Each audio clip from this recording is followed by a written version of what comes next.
नमस्कार दोस्तों, मैं योगेंद्र मिश्रा आपका अपने चैनल पर स्वागत करता हूं। आज का हमारा विषय है भाग्य, किस्मत, मुकद्दर। मित्रों, व्यक्ति के कर्म अच्छे होने के साथ ही उसके भाग्य का साथ यदि उसे मिले तो वह दुनिया में कुछ भी प्राप्त कर सकता है। कई लोगों के साथ ऐसा होता है कि उन्हें अत्यधिक मेहनत के बाद भी उस फल की प्राप्ति नहीं हो पाई जिसके लिए उन्होंने अत्यधिक मेहनत की, जबकि कुछ लोगों को कम मेहनत पर भी अत्यधिक सफलता की प्राप्ति हो जाती है। ऐसा क्यों होता है? इसका मुख्य कारण है हमारे जन्म कुंडली में बने ग्रह योग। मित्रों, चार्ट पेपर पे मैं एक जन्म कुंडली बना के लाया हूँ। मित्रों देखिए, मित्रों आपके सामने है, लग्न लिखा हुआ है। ये हमारा पहला भाव होता है मित्रों, ये हमारा दूसरा भाव होता है, ये हमारा तीसरा भाव होता है, ये हमारा चौथा भाव होता है, ये हमारा पांचवा भाव होता है, ये हमारा छठा भाव होता है, ये हमारा सातवां भाव होता है, ये हमारा आठवां भाव होता है, ये हमारा नौवां भाव होता है, ये हमारा 10वां भाव होता है, ये हमारा 11वां भाव और मित्रों ये हमारा 12वां भाव। तो जन्म कुंडली में 12 भाव होते हैं। मित्रों, जन्म कुंडली के 9वें भाव को भाग्य का भाव कहा जाता है। मित्रों आप गिनिए, लग्न से प्रथम भाव से पहला भाव, दूसरा भाव, तीसरा भाव, चौथा भाव, पांचवा भाव, छठा भाव, सातवां भाव, आठवां भाव और मित्रों ये आपका 9वां भाव है। तो जन्म कुंडली के 9वें भाव को भाग्य का भाव कहा जाता है, किस्मत का भाव माना जाता है, संचित कर्म का भाव माना जाता है। 9वें भाव से भाग्य, पिता, हमारे पुण्य कर्म, धर्म, तीर्थ यात्रा तथा शुभ कार्यों का विचार किया जाता है। 9वें भाव कुंडली का सर्वोच्च त्रिकोण स्थान होता है। मित्रों 9वें भाव को लक्ष्मी का स्थान माना जाता है। मित्रों 9वां भाव जो होता है हमारे 11वें भाव से 11वां भाव होता है। देखिए मित्रों, मैं आपको समझा रहा हूँ, बहुत इंपॉर्टेंट सूत्र बता रहा हूँ। पहला भाव, दूसरा भाव, तीसरा भाव, चौथा भाव, पांचवा भाव, छठा भाव, सातवां भाव, आठवां भाव, 9वां भाव, 10वां भाव और आपका ये 11वां भाव। अब हमारा 11वां जो भाव है वो आय का है, प्रतिदिन इनकम का है, लाभ का है। तो 11वें भाव को लाभ भाव बोलते हैं। आपकी कितनी इनकम होती है, कितना धन आ रहा है प्रतिदिन आपके पास। अब जो जन्म कुंडली में 11वें भाव को लाभ का भाव कहते हैं, आय का भाव। तो 11 से फिर आप 11 गिनिए, 1 2 3 4 5 6 7 8 9 10 11, मतलब 11वें से 11वां हो गया। मित्रों तो ये जो है लाभ भाव का लाभ भाव हो जाता है। मित्रों 9वें भाव को, मतलब 11वें से 11वां पढ़ने की वजह से लाभ का लाभ भाव हो जाता है, यानी कि जातक की समृद्धि को दर्शाता है। मित्रों ये 9वां भाव 11वें से 11वां होने की वजह से भाग्य का तो है ही है, लेकिन लाभ का भी जो है भाव ये दर्शाता है, क्योंकि 11वें से 11वां ये पढ़ता है। मित्रों जिन लोगों की कुंडली में 9वें भाव का स्वामी नवमेश 9वें भाव में ही स्थित हो, ऐसे लोगों को जन्म से ही भाग्य का साथ मिलता है। ऐसे लोगों के जीवन में कष्ट ना के बराबर आते हैं। मित्रों इन्हें कम परिश्रम से ही बड़ी सफलता मिल जाती है। जिन लोगों की कुंडली में 9वें भाव का स्वामी नवमेश 8वें भाव में हो, मित्रों ध्यान से समझिएगा। मित्रों जिन लोगों की कुंडली में 9वें भाव का स्वामी नवमेश 8वें भाव में होता है, उन्हें भाग्य का साथ कम मिलता है। उन्हें बहुत सी बाधाओं का सामना करने के बाद सफलता मिलती है। इन्हें किस्मत के बजाय अपनी मेहनत और बुद्धि से कामयाबी मिलती है मित्रों। ऐसे लोग अपने दम पर कामयाब होते हैं मित्रों, क्योंकि भाग्य का साथ नहीं मिलता। क्योंकि भाग्य भाव का जो स्वामी है भाग्येश, वो अष्टम भाव में चला गया, मृत्यु के भाव में चला गया, खराब भाव में चला गया, तो ऐसे लोगों को भाग्य का साथ नहीं मिलता है मित्रों। जन्म कुंडली में नवम भाव में शुभ ग्रह बैठे हों, नवम भाव है मित्रों, यहाँ पे शुभ ग्रह बैठे हों या नवम भाव को शुभ ग्रह देख रहे हों, शुभ ग्रह बैठे हों या नवम भाव को शुभ ग्रह देख रहे हों, और नवम भाव का स्वामी नवमेश स्वराशि में या अपनी उच्च राशि में होकर केंद्र त्रिकोण भाव में स्थित हो और पापी ग्रहों से पीड़ित ना हो, तो जातक जीवन पर्यंत भाग्यशाली रहता है। देखिए मित्रों, मैं फिर से आपको बता रहा हूँ, ये बहुत टेक्निकल चीज़ है, बहुत महीन चीज़ है, सूत्र जो है, तो मैं फिर आपको बता रहा हूँ। जो जन्म कुंडली में नवम भाव में शुभ ग्रह बैठे हों या नवम भाव को शुभ ग्रह देख रहे हों और नवम भाव का स्वामी नवमेश स्वराशि में हो या अपनी उच्च राशि में होकर केंद्र भाव या त्रिकोण भाव में बलवान होकर स्थित हो और पापी ग्रहों से पीड़ित ना हो और अशुभ दृष्टि में से जो है पीड़ित ना हो, तो जातक जीवन पर्यंत भाग्यशाली रहता है। कदम कदम पर उसकी किस्मत उसका साथ देती है। थोड़े से प्रयास से जातक को असाधारण सफलता मिलती है। ऐसे लोगों को मुकद्दर का सिकंदर कहते हैं मित्रों। यह लोग अपना हाथ जहां भी रखते हैं वहां पर खुशहाली आने लगती है, समृद्धि आने लगती है। ऐसे लोगों को परम भाग्यशाली कहा जाता है मित्रों। देवगुरु बृहस्पति नवम भाव का कारक ग्रह है। देवगुरु बृहस्पति को जो है नवम भाव का जो है कारकत्व जो है प्राप्त है। कुंडली में बलि देवगुरु बृहस्पति नवम भाव में हो, ध्यान समझिएगा मित्रों, कुंडली में देवगुरु बृहस्पति नवम भाव में हो या लग्न भाव में हो या तीसरे भाव में हो या पांचवें भाव में हो, नवम भाव को देखें तो यह विशेष भाग्य कारक होता है।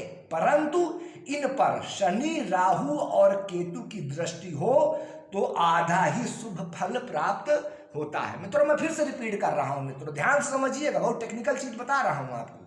जब आप ध्यान से सुनेंगे तभी आपको जो है सही तरीके से समझ में आएगा। देवगुरु बृहस्पति नवम भाव का कारक होता है। देवगुरु बृहस्पति को नवम भाव का कारकत्व प्राप्त होता है मित्रों। कुंडली में देवगुरु बृहस्पति नवम भाव में हो, देवगुरु बृहस्पति या तो नवम भाव में हो या लग्न भाव में हो। अगर लग्न भाव में होंगे तो देखिए देवगुरु बृहस्पति की जो है 3 दृष्टियां होती है, वो जहां भी बैठते हैं वहां से जो है मित्रों 5वें, 7वें और 9वें भाव को देखते हैं। तो मित्रों देवगुरु बृहस्पति अगर लगन में बैठेंगे तो 1, 2, 3, 4, 5 पंचम भाव को देखेंगे, 6, 7 7वें भाव को देखेंगे 7वीं दृष्टि से, 8 और 9 नवम दृष्टि से वो भाग्य स्थान को देखेंगे। और देवगुरु बृहस्पति की दृष्टि में अमृत होता है, वो जहां भी देखते हैं उस भाव में अमृत का प्रभाव शुभ फल दे देते हैं और अशुभ फलों को नाश हो जाता है। तो यह देवगुरु बृहस्पति या तो नवम भाव में बैठे या मित्रों लग्न में बैठे या मित्रों तीसरे भाव में बैठे। अब तीसरे भाव में बैठेंगे अगर मित्रों यहाँ पे तो देवगुरु बृहस्पति जो है सप्तम दृष्टि से सीधा भाग्य भाव को देखेंगे मित्रों। इसके बाद या तो पंचम भाव में बैठे, अगर पंचम भाव में देवगुरु बृहस्पति बैठेंगे तो 5वीं दृष्टि से नवम भाव को देखेंगे। गिन लीजिए आप, पहला, दूसरा, तीसरा, चौथा, 5वां। तो लग्न में हो या तीसरे भाव में हो या 5वें भाव में हो और जो है मित्रों या तो नवम भाव में स्थित हो। तो देवगुरु बृहस्पति जो है यहाँ पे विशेष भाग्योदय जो है व्यक्ति को देते हैं। लेकिन इन पर शनि, राहु और केतु की दृष्टि हो तो व्यक्ति को सिर्फ आधा ही शुभ फल प्राप्त होता है, शुभ फलों में कमी आ जाती है मित्रों। कुंडली में नवम भाव व नवमेश निर्बल पीड़ित हो तो जातक भाग्यहीन होता है। मित्रों ध्यान समझिएगा, जन्म कुंडली में नवम भाव व नवमेश यानी नवम भाव के स्वामी नवमेश हो गए अगर ये पीड़ित हैं, निर्बल हैं, तो जातक भाग्यहीन होता है मित्रों। इसलिए जन्म कुंडली का विश्लेषण करते समय नवम भाव व नवमेश की स्थिति को चेक करना जरूरी होता है कि व्यक्ति का भाग्य, उसकी किस्मत, उसका कितना साथ जीवन में दे रही है मित्रों। कुंडली में पांचवा भाव भी भाग्य का प्रतिनिधित्व करता है मित्रों। देखिए मित्रों, ये पांचवा भाव है, पहला, दूसरा, तीसरा, चौथा और पांचवा भाव। अब पांचवा भाव भी भाग्य का प्रतिनिधित्व करता है। क्यों, कैसे करता है, वो मैं आपको बताता हूं मित्रों। देखिए, नवम भाव हमारे भाग्य का होता है, किस्मत का होता है। आप गिनिए पहले भाव से, पहला, दूसरा, तीसरा, चौथा, पांचवा, छठा, सातवां, आठवां और नवम। अब नवम से नवम फिर गिनिए, नौ, पहला, दूसरा, तीसरा, चौथा, पांचवा, छठा, सातवां, आठवां, नववां। तो लग्न से नवम भाव जो है भाग्य का हो गया। नवम से नवम अगर आप गिनेंगे तो पंचम भाव होगा। तो ये भी भाग्य से भाग्य का प्रभाव पंचम भाव में भी आ जाता है। तो कुंडली में पांचवा भाव भी भाग्य का प्रतिनिधित्व करता है, क्योंकि पांचवा भाव नवम से नवम होता है। ये कौन सा सिद्धांत लगता है मित्रों? भावत भावम सिद्धांत के अनुसार, जो मैं आपको बता रहा हूं, नवम से नवम पंचम जो है, ये भावत भावम सिद्धांत जो हमारा ज्योतिष में चलता है, उसके अनुसार जो है मित्रों ये सिद्धांत लागू होता है। नवम और पांचवें भाव को लक्ष्मी स्थान की संज्ञा दी गई है मित्रों। नवम भाव और पंचम भाव जो है वो हमारे लक्ष्मी स्थान होते हैं, और हमारे जो केंद्र भाव हैं, पहला, चौथा, सातवां और दसवां, इनको विष्णु स्थान कहा जाता है मित्रों। जन्म कुंडली में पांचवें भाव में शुभ ग्रह बैठे हों, ध्यान समझिएगा मित्रों, जन्म कुंडली में पांचवें भाव में शुभ ग्रह बैठे हों या शुभ ग्रह पांचवें भाव को देख रहे हों, और पांचवें भाव के स्वामी पंचमेश भी शुभ अवस्था में हो, तो व्यक्ति को जीवन भर भाग्य का साथ मिलता है। लेकिन मित्रों, इन योगों में एक ही शर्त है कि लग्न भाव के स्वामी लग्नेश मजबूत होने चाहिए। लग्न और लग्नेश का शुभ होना अति आवश्यक होता है मित्रों। सबसे बड़ी शर्त होती है ज्योतिष में। आप किसी की भी कुंडली मित्रों आप देख रहे हो, चाहे आप अपनी देखें, चाहे अपने परिवार की देखें या किसी बाहरी व्यक्ति की देखें, तो कुंडली खोलते समय सबसे पहले आप लग्न को चेक करिए कि लग्न की क्या स्थिति है और लग्नेश कहाँ बैठा हुआ है मित्रों। उसके बाद जो है अन्य योगों की जो है आप मित्रों गणना करिए। कुंडली में नवम भाव का स्वामी नवमेश चौथे भाव में शुभ अवस्था में हूँ, और चौथे भाव का स्वामी चतुर्थेश नवम भाव में शुभ अवस्था में हो, और उन पर पापी क्रूर ग्रहों का प्रभाव ना हो, और लग्नेश भी बली होकर शुभ भाव में स्थित हो, तो ऐसे लोगों को खूब तरक्की अपने जीवन में मिलती है मित्रों। मैं फिर से रिपीट कर रहा हूँ, और बार बार मैं इसलिए रिपीट कर रहा हूँ कि चीज़ें आपको अच्छी तरीके से समझ में आ जाए, क्योंकि ये सब बहुत महीन चीज़ें हैं, बहुत टेक्निकल चीज़ें हैं। इनको अगर मैं बार बार आपको रिपीट करूँगा तो आपको बहुत अच्छे से समझ में आएगा, कहीं से आपको कोई कंफ्यूजन नहीं रह जाएगा मित्रों। तो कुंडली में नवम भाव का स्वामी, ध्यान समझिएगा मित्रों, कुंडली में नवम भाव का स्वामी नवमेश चौथे भाव में बैठ जाए, और चौथे भाव का स्वामी चतुर्थेश नवम भाव में जाके बैठ जाए, और शुभ अवस्था में हो, उन पर पापी ग्रहों का, क्रूर ग्रहों का प्रभाव न हो, और लग्नेश भी बली होकर शुभ भाव में स्थित हो, तो ऐसे लोगों को खूब तरक्की मिलती है। ऐसे लोगों के पास बड़ा घर, महंगी गाड़ी और तमाम भौतिक सुविधाएं होती हैं। प्रॉपर्टी के काम में किस्मत का खूब साथ मिलता है मित्रों। फिर मैं आपसे कह रहा हूं कि लग्न और लग्नेश को जरूर चेक कर लीजिए मित्रों।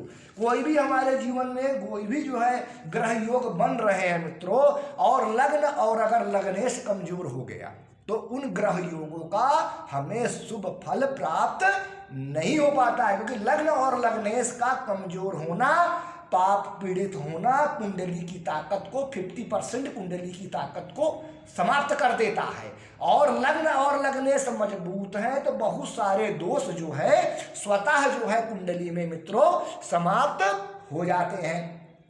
कुंडली में नवम भाव का संबंध दसम भाव व दशमेश के साथ हो तो जातक अत्यंत भाग्यशाली धनी तथा राजयोग भोगने वाला होता है। मित्रों ध्यान समझिएगा मित्रों, कुंडली में नवम भाव का संबंध दसम भाव व दशमेश के साथ हो तो जातक अत्यंत भाग्यशाली, धनी तथा राजयोग भोगने वाला होता है। इसका कारण है कि दसम भाव केंद्र भाव में सबसे शक्तिशाली भाव होता है। मित्रों केंद्र भाव कौन से होते हैं? पहला, चौथा, सातवां, दसवां। तो इन केंद्र भावों में दसवां जो भाव होता है वो सबसे शक्तिशाली भाव होता है। केंद्र स्थान को विष्णु स्थान कहा जाता है और त्रिकोण भाव को लक्ष्मी स्थान कहा जाता है। इसलिए नवम भाव व नवमेश का संबंध दसम भाव तथा दशमेश से होना सर्वाधिक शुभ माना जाता है। नवम व दसम भाव का परस्पर संबंध धर्म कर्माधिपति राजयोग को जन्म देता है। मित्रों अब यह संबंध कई तरीके से बन सकता है आपकी जन्म कुंडली में, वो मैं आपको बता रहा हूं। मित्रों ध्यान समझिएगा, नवम भाव का स्वामी नवमेश दसम भाव में जाकर बैठ जाए शुभ अवस्था में बली होके, और दसम भाव का स्वामी दशमेश नवम भाव में बैठ जाए, मतलब भाव परिवर्तन हो जाए। दसम भाव का स्वामी नवम भाव में जाके बैठे और नवम भाव का स्वामी दसम भाव में जाके बैठे, यानी हाउस ऑफ एक्सचेंज इसको बोलते हैं, हाउस ऑफ एक्सचेंज राजयोग।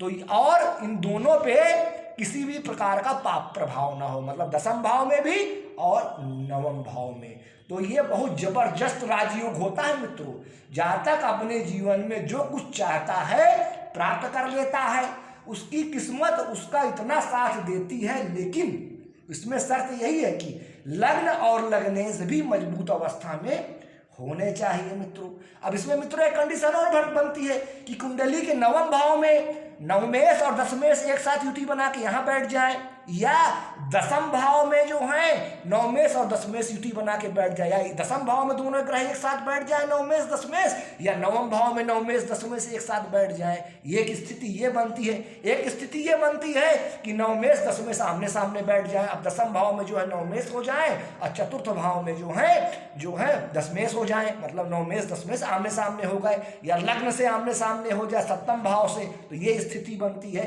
तो कुल मिला के नवम भाव से दसम भाव की जब संबंध बनता है तो जबरदस्त राजयोग मिलता है। व्यक्ति अपने जीवन में बहुत जो है व्यक्ति कामयाब होता है, दुख का सामना उसको जीवन में कम और खुशहाली वो ज्यादा भोगता है। मित्रों तो मित्रों आज के लिए बस इतना ही। नमस्कार।